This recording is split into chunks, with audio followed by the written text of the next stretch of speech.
लीजिए प्रस्तुत है प्रेमचंद की स्टोरी बूढ़ी काकी। स्टोरी लाइन इस तरह से है। बूढ़ी काकी मानवीय भावनाओं से ओतप्रोत की कहानी है। इसमें उस समय को उठाया गया है जिसमें परिवार के बाकी लोग घर के बुजुर्गों से धन दौलत लेने के लिए उनकी उपेक्षा करने लगते हैं। इतना ही नहीं, उनका तिरस्कार किया जाता है, उनका अपमान किया जाता है और उन्हें खाना भी नहीं दिया जाता है। इसमें भारतीय मध्यम वर्गीय परिवारों में होने वाले इस व्यवहार का विभत्स चित्र उकेरा गया है। बुढ़ापा अक्सर बचपन का दौर एसानी हुआ करता है। बूढ़ी काकी में जायका के सिवा कोई हिस्सा बाकी न थी और न अपनी शिकायतों की तरफ मुखातिब करने का। रोने के सिवा कोई दूसरा जरिया आंखें हाथ पैर जब जवाब दे चुके थे। जमीन पर पड़ी रहती और जब घर वाले कोई बात उनकी मर्जी के खिलाफ करते, खाने का वक्त टल जाता या मिकदार काफी ना होती या बाजार से कोई चीज आती और उन्हें मिलती तो रोने लगती। और उनका रोना महज बिसुरना न था, वो आवाज बुलंद रोती थी। उनके शौहर को मरे हुए एक जमाना गुजर गया। 7 बेटे जवान होकर दाग दे गए और अब एक भतीजे के सिवा दुनिया में उनका और कोई न था। उसी भतीजे के नाम उन्होंने सारी जायदाद लिख दी थी। उन हजरत ने लिखाते वक्त तो खूब लंबे चौड़े वादे किए, लेकिन वो वादे सिर्फ कल्बी डिपो के दलालों के सब्ज बाग थे। अगरचे उस जायदाद की सालाना आमदनी 150-200 रुपए से कम न थी, लेकिन बूढ़ी काकी को अब पेट भर रूखा दाना भी मुश्किल से मिलता था।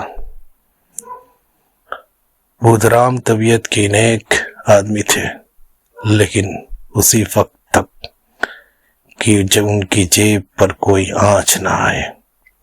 रूपा तबीयत की तेज थी, लेकिन ईश्वर से डरती थी, इसलिए बूढ़ी काकी पर उसकी तेजी इतनी ना खुलती थी जितनी बुधराम की नेकी। बुधराम को कभी कभी बेइंसाफी का एहसास होता। वो सोचते थे कि इस जायदाद की बदौलत में इस वक्त भला आदमी बना बैठा हो, और अगर जवान तस्कीन या तसफ्फी से सूरत हाल में कुछ इसाला हो सकती तो उन्हें मुतलक दरेग न होता। लेकिन मजीद खर्च का खौफ उनकी नेकी को दबाए रखता था। उसके बरक्स अगर दरवाजे पर कोई भला मानस बैठा होता और बूढ़ी काकी अपना नगमा हंगामा शुरू कर देती तो आग हो जाते और घर में आकर उन्हें जोर से डांटते थे। लड़के जिन्हें बुढ़ों से एक बुग़्ज़ आला न होता, वालदेन का ये रंग देख बूढ़ी काकी को और भी दिक करते। कोई चुटकी लेकर भागता तो कोई उन पर पानी कुल्ली कर देता। काकी चीख मार कर रोती, लेकिन ये तो मशहूर ही था कि वो सिर्फ खाने के लिए रोती है, इसलिए कोई उनके नाला व फरियाद पर ध्यान न देता था। वहां अगर काकी कभी गुस्से में आकर लड़कों की गालियां देने लगती तो रूपा मौके वारदात पे जरूर आ जाती। इस खौफ से काकी अपने शमशीर जवानी का साज ही कभी इस्तेमाल करती थी। हालांकि रफ़ा शर की ये तदबीर रोने से ज्यादा कारगर थी। सारे घर में अगर किसी को काकी से मोहब्बत थी तो वो बुधराम की छोटी लड़की लाडली थी। लाडली अपने दोनों भाइयों के खौफ से अपने हिस्से की मिठाई या चवेना बूढ़ी काकी के पास बैठकर खाया करती थी। यही उसका मलजा था। और अगरचे काकी की पनाह उनकी मुआ निदानी सरगर्मी के बाइस बहुत गिरा पड़ती थी, लेकिन भाइयों के दस्त ए तत्वाउल से बदरजहां काबिले तरजीह थी। इस मुनासिब अगराज ने इन दोनों में मोहब्बत और हमदर्दी पैदा कर दी थी। रात का वक्त था, बुधराम के दरवाजे पे सहनाई बज रही थी और गांव के बच्चे जमे गफीर निगाह हैरत से गाने की दाद दे रहा था। चरपाइयों पे मेहमान लेटे हुए नाइयों से टिकिया लगवा रहे थे। करीब ही एक भाट खड़ा कवित सुना रहा था। बर्बाद सुखन फहम मेहमान की वाह से ऐसा खुश होता था, गोया वही इस दाद का मुस्तक़े है। दो एक अंग्रेज पढ़े हुए नौजवान उन बेहूदगियों से बेजार थे। वो इस तहखानी मजलिस में बोलना या शरीक होना अपनी शान के खिलाफ समझते। आज बुधराम के बड़े लड़के सुखराम का तिलक आया है, ये उसी का जश्न है। घर में मस्तूरात गा रही थी और रूपा मेहमानों की दावतों का सामान करने में मसरूफ थी। भट्टियों पर कड़ाह चढ़े हुए थे, एक में पुड़िया कचौड़ियाँ निकाली जा रही थी, दूसरे में समोसे और पीड़ा कीन बनती थी। एक बड़े हंडे मसालेदार तरकारी पक रही थी। घी और मसाले की इस्तिया अंगेज खुशबू चारों तरफ फैली हुई थी। बूढ़ी काकी अपने अंधेरी कोठरी में ख्याल गम की तरह बैठी हुई थी। ये लज्जत आमेज खुशबू उन्हें बेताब कर रही थी। वो दिल में सोचती थी, शायद मुझे पूरियां ना मिलेगी, इतनी देर हो गई, कोई खाना लेकर नहीं आया, मालूम होता है लोग सब खा गए होंगे, मेरे लिए कुछ न बचा। ये सोचकर उन्हें बेख्तियार रोना आया, लेकिन शगुन के खौफ से रो न सके।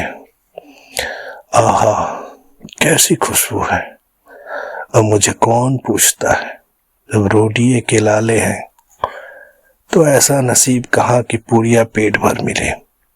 ये सोचकर उन्हें फिर बेइख्तियार रोना आया। कलेजे में एक हुक सी उठने लगी, लेकिन रूपा के खौफ से उन्हें फिर जब्त किया। बूढ़ी काकी देर तक इन्हीं अफसोसनाक ख्यालों में डूबी रही। घी और मसाले की खुशबू रह रह कर दिल को आपे से बाहर किए देती थी। मुंह में पानी भर जाता था। पूरियों का जायका याद करके दिल में गुदगुदी होने लगती थी। किसे पुकारूं, आज लाडली भी नहीं आई।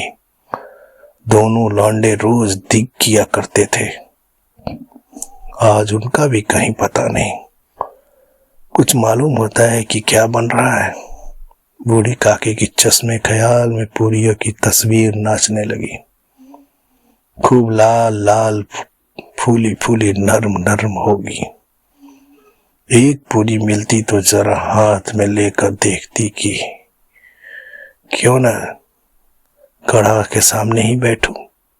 पूरियां छन छन के कड़ाह में तैरती होगी। कड़ाह से गर्मा गर्म निकल कर कोठे में रखी जाती होगी। फूल हम घर में भी सूंघ सकते हैं, लेकिन सैर बाग का कुछ और ही लुत्फ है। इस तरह फैसला करके बूढ़ी काकी वो कट्टू बैठकर हाथों में बल खिसकती हुई वह मुश्किल तमाम चौखट से उतरी और धीरे धीरे रेंगती हुई कड़ाहों के पास जा बैठी। रूपा उस वक्त एक सरासिमगी की हालत में कभी इस कमरे जाती तो कभी उस कमरे में, कभी कड़ाह के पास, कभी कोठे पे। किसी ने बाहर से आकर कहा, महाराज ठंडाई मांग रहे हैं। ठंडाई देने लगी। इतने फिर किसी ने आकर कहा, भाट आया है, उसे कुछ दे दो। भाट के लिए सीधा निकाल रही थी कि एक तीसरे आदमी ने आकर पूछा कि अभी खाना तैयार होने में कितना देर है। जरा ढोल मजीरा उतार दो। बेचारी अकेली औरत चारों तरफ दौड़ती दौड़ती हैरान हो रही थी। झुंझलाती थी, कूटती थी, पर गुस्सा बाहर निकालने का मौका न पाया था। खौफ होता था कहीं पड़ोसन ये न कहने लगे कि इतने में ही उबल पड़ी। प्यास से खुद उसका हलक सूखा जाता था। गर्मी के मारे फूकी जाती थी। गर्मी के मारे फूकी जाती थी, लेकिन इतनी फुर्सत कहाँ कि जरा पानी भी पी ले या पंखा लेकर झेले। ये भी आदेश था कि जरा निगाह पलटी की चीजों की लूट मची। इस कश्मकश के आलम में उसने बूढ़ी काकी को कड़ा के पास बैठे देखा तो जल गई। गुस्सा न रुक सका। ये ख्याल न रहा पड़ोसिन भी बैठी हुई है। दिल में क्या कहेगी? मर्दाने लोग भी सुनेंगे तो क्या कहेंगे? जैसे मेढक कुचवे पर झपटता है उसी तरह बूढ़ी काकी को झपटी और दोनों हाथों से झंझोर कर बोली, ऐसे पेट में आग लगे। पेट है कि आग का कुंड? कोठरी में बैठते क्या दम घुटता था? अभी मेहमानों ने नहीं खाया, देवताओं का भोग तक नहीं लगा, तब तक सब्र न हो सका।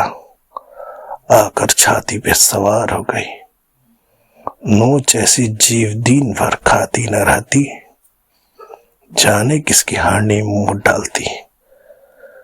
गांव देखेगा तो कहेगा कि बुढ़िया भर पेट खाने को नहीं पाती, तभी तो इस तरह बौखलाए फिरती है। इस ख्याल से उसका गुस्सा और तेज हो गया। डायन मरे ना माझा छोड़े। नाम बेचने पर लगी है, नाक कटवा के दम लेगी। इतना ठूसती है जाने कहां भस्म हो जाता है।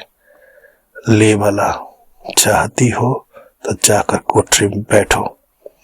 जब घर के लोग लगे तो तुम्हें मिलेगा। तुम कोई देवी नहीं हो कि मुंह उठाई और चली आई। बूढ़ी काकी ने सर उठाया, न रोई न बोली, चुपचाप रेंगती हुई वहां से अपने कमरे में चली गई। सदमा ऐसा सख्त था कि दिलो दिमाग की सारी कुव्वतें, सारे जज्बात, सारी हसीयत इस तरफ रूज गई जैसे नदी में जब कड़ार का कोई बड़ा टुकड़ा कट जाता है, गिर जाता है, सिमट जाता है। उस कला को पूरा करने के लिए दौड़ता है। खाना तैयार होकर आंगन में पत्तल पड़ गया। मेहमान खाने लगे। औरतों ने जयोनार गाना शुरू किया। मेहमानों के नाई और खिदमतगार भी इस जमात के साथ पर जरा हटकर खाने बैठे हुए थे, लेकिन आदाब मजलिस के मुताबिक जब तक सब के सब खा न चुके कोई उठ न सकता था। दो एक मेहमान जो जरा तालीम याफ्ता थे, खिदमतगारों की पर खोरी पर झुझला रहे थे। वो इस कैद को बेमानी व माहौल समझते थे। बूढ़ी काकी अपनी कोठरी में जाकर पछता रही थी। कहां से कहां गई। उन्हें रूपा पर गुस्सा नहीं था, अपनी उजलत पर अफसोस था। सच तो है, मेहमान खाए तक नहीं, घर वाले कैसे खा लेंगे। मुझसे इतनी देर भी ना रहा गया। अब जब तक कि कोई ना बुलाए ना जाऊंगी। दिल में ये फैसला लेकर वो खामोशी से बुलावे का इंतजार करने लगी, लेकिन घी की मुर्ग खुशबू बहुत सब्र आजमा साबित हो रही थी। उन्हें एक एक लम्हा, एक एक घंटा मालूम होता था। अब पत्तल बिछ गए होंगे, अब मेहमान आ गए होंगे। लोग हाथ में पैर धोकर नाई पानी दे रहा होगा। मालूम होता है लोग खाने पर बैठ गए होंगे। जौनार गाया जा रहा होगा। ये सोचकर बहाने के लिए लेट गई होगी। धीरे धीरे गुनगुनाने लगी। उन्हें मालूम हुआ कि मुझे गाते बहुत देर हो गई। क्या इतनी देर तक लोग खा ही रहे होंगे? किसी की बोल चाल सुनाई नहीं देती। जरूर लोग खा पी चुके होंगे। मुझे कोई बुलाने नहीं आया। रूपा चिढ़ गई है। सोचती हूँ कि आप ही खाएगी, कोई मेहमान नहीं हूं कि बुला कर लाऊं। बूढ़ी काकी चलने के लिए तैयार हुई। ये यकीन अब एक लम्हे की पूरी और मसालेदार तरकारियां सामने आएगी और उन्हें उसने जायका को गुदगुदाने लगा। उन्होंने दिल में तरह तरह के मंसूबे बांधे। पहले तरकारी से पूरियां खाऊंगे, फिर दही और शक्कर से कचौड़ी या रायते के साथ मजेदार मालूम होगी। चाहे कोई बुरा माने या भला, मैं तो मांग मांग कर खाऊंगी। यही ना, लोग कहेंगे कि इन्हें लिहाज नहीं। कहा करे, इतने दिनों के बाद पूरियां मिल रही है तो मुंह जूठा करके थोड़े ही उठ जाऊंगे। वो उकड़ू बैठकर हाथों के बल खिसकती हुई आंगन में आई, मगर वाह किस्मत, इस्तियाक ने अपनी पुरानी आदत के मुताबिक वक्त का गलत अंदाजा किया था। मेहमानों की जमात आई बैठी हुई थी। कोई खाकर उंगलियां चाटता था तो कोई कनखियों से देखता था। और लोग भी खा रहे थे। कोई इस फिक्र में ना था कि तेल पर पूरियां छूट जाती। काश किसी तरह उन्हें अंदर रख लेता। कोई दही खाकर जबान चटकारता था, लेकिन दूसरा शकूर आलिफ मांगते हुए शर्माता था कि इतने में बूढ़ी काकी रेंगती हुई उनके बीच जा पहुंची। कई आदमी देख के चौंक गए। आवाज आई, अरे ये कौन बुढ़िया है, देखो किसी को छू मत ले। पंडित बुधराम काकी को देखते हुए गुस्से से तिलमिला गए। बुढ़िया के थाल लिए खड़े थे। थाल को जमीन पर पटक दिया हो और जिस तरह बेरहम साहूकार अपने किसी नादी हद मगरूर आसामी को देखते ही झपट कर उसका टेटुआ लेता है, उसी तरफ लपक कर उन्होंने बूढ़ी काकी के दोनों शाने पकड़े और घसीटते हुए लाकर उन्हें एक अंधेरी कोठरी में धम से गिरा दिया। आरजुओं का सब्जे बाग लूए झोंके में वीरान हो गया। मेहमानों ने खाना खाया, घरवालों ने खाना खाया, बाजे वाले धोबी चमार खा चुके, लेकिन बूढ़ी काकी को किसी ने न पूछा।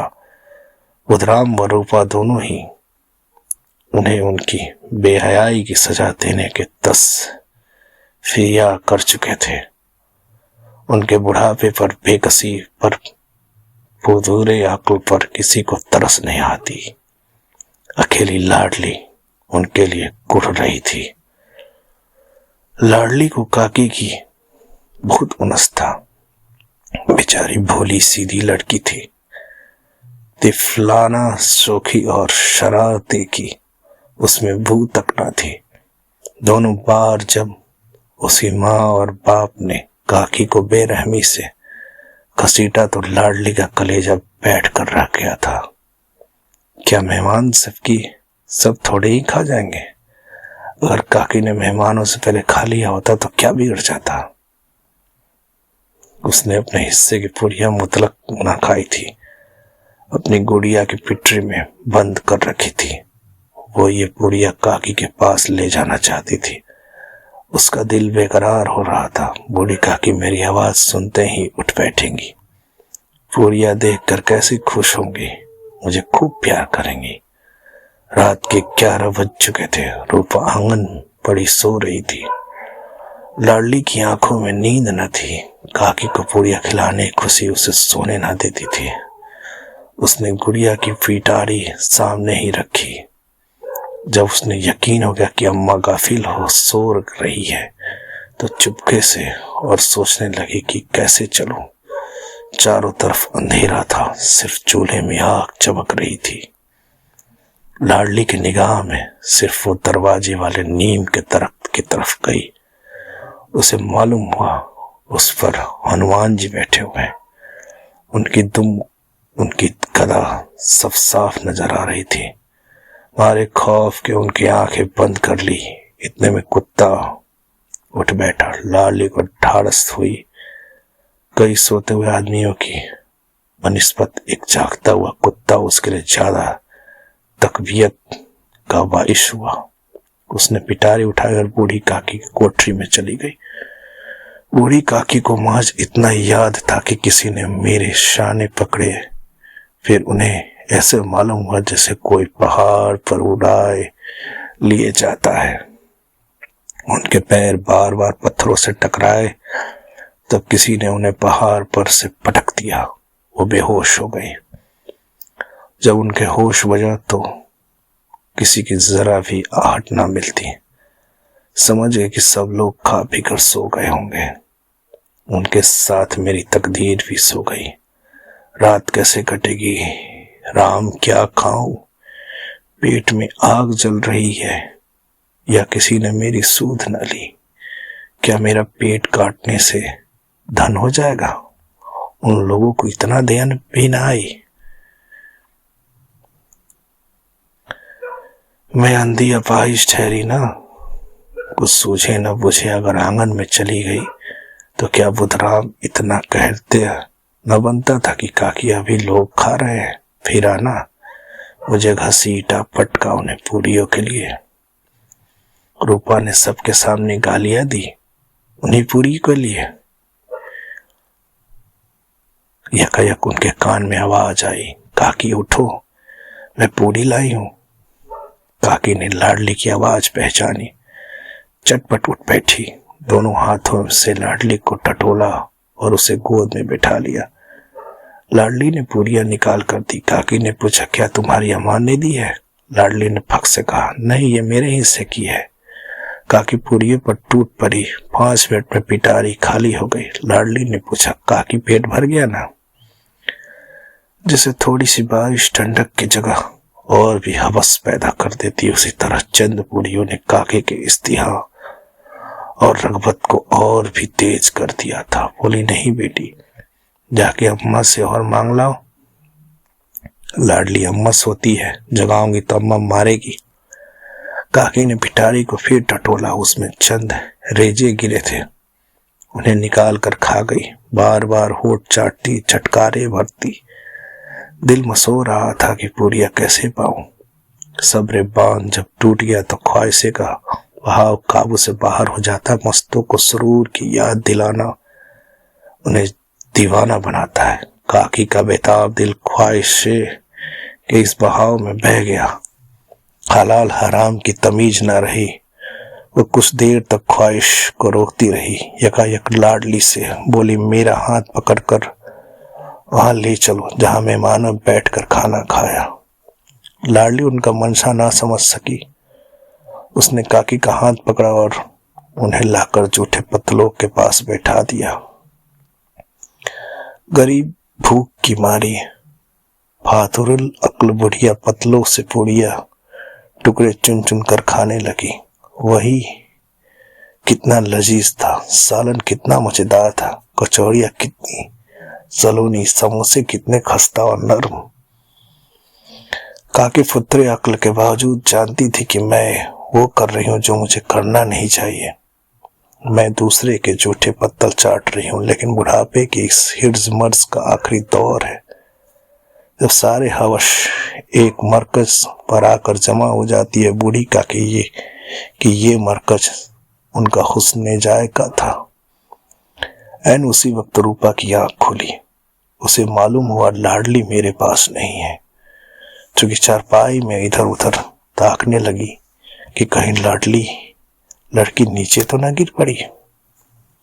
उसे वहां ना पाकर वो उठ बैठी तो क्या देखती कि लाडली छोटे पत्तलों के पास चुपचाप बैठी खड़ी है और बूढ़ी काकी पत्तलों की पूरियों के टुकड़े उठा उठा कर खा रही है। रूपा का कलेजा सन्न हो गया। किसी की गाय के गर्दन पर छुरी चलते वक्त देखकर उसके दिल की जो हालत होती वही उस वक्त हुई।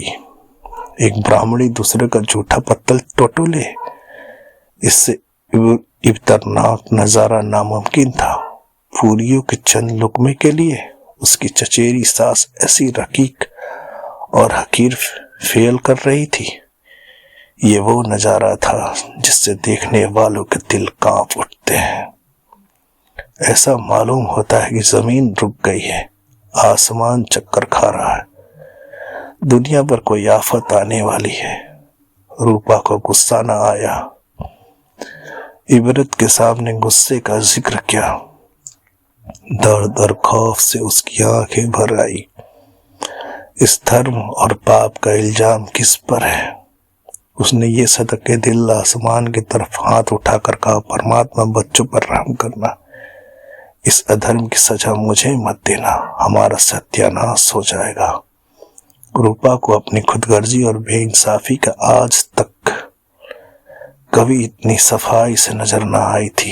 हाय मैं कितनी बेरहम हूं, जिसकी जायदाद से मुझे 200 रुपये साल की आमदनी हो रही है, उसकी ये दुर्गत मेरे कारण। है ईश्वर, मुझसे बड़ा कोई भारी गुनाह न हुआ होगा, मुझे माफ करो। आज मेरे बेटे का तिलक था, सैकड़ों आदमी ने खाना खाया, उनके इशारों के गुलाम बनी हुई थी। अपने नाम के लिए, अपनी बढ़ाई के लिए सैकड़ों रुपए खर्च कर दिए, लेकिन जिसकी बदौलत हजारों रुपये आए, उसे इस तकरीबन के दिन पेट भर भी खाना ना दे सकी, महज इसलिए ना कि वो बुढ़िया है, बेकस है और बेजबान है। उसने चिराग जलाया, अपने भंडारे का दरवाजा खोला और एक थाली में खाने की सब चीजें सजाकर लिए हुए बूढ़ी काकी की तरफ चली। आधी रात हो चुकी थी। आसमान पे तारों के थाल सजे हुए थे और उन पर बैठे हुए फरिश्ते बहिश्ती नियमितें सजा रहे थे, लेकिन उनमें से किसी को वो मसरत ना हासिल हो सकती थी जो बूढ़ी काकी को अपने सामने थाल देखकर हुई। रूपा ने रिक्कत आमेज लहजे में कहा, काकी उठो, खाना खा लो, मुझसे आज बहुत बड़ी भूल हो गई। इसका बुरा ना मानना, परमात्मा से दुआ करो कि वो मेरी खता माफ करे। भोले भाले बच्चे की तरह जो मिठाइयाँ पाकर मार और घुड़कियां सब भूल जाती है, बूढ़ी काकी बैठी हुई खाना खा रही थी। उनके एक एक रोए से सच्ची दुआएं निकल रही थी और रूपा बैठी ये रूहानी नजारा देख रही थी। तो ये थी प्रेमचंद की स्टोरी बूढ़ी काकी। अच्छा लगे तो सब्सक्राइब करें, शेयर करें। धन्यवाद।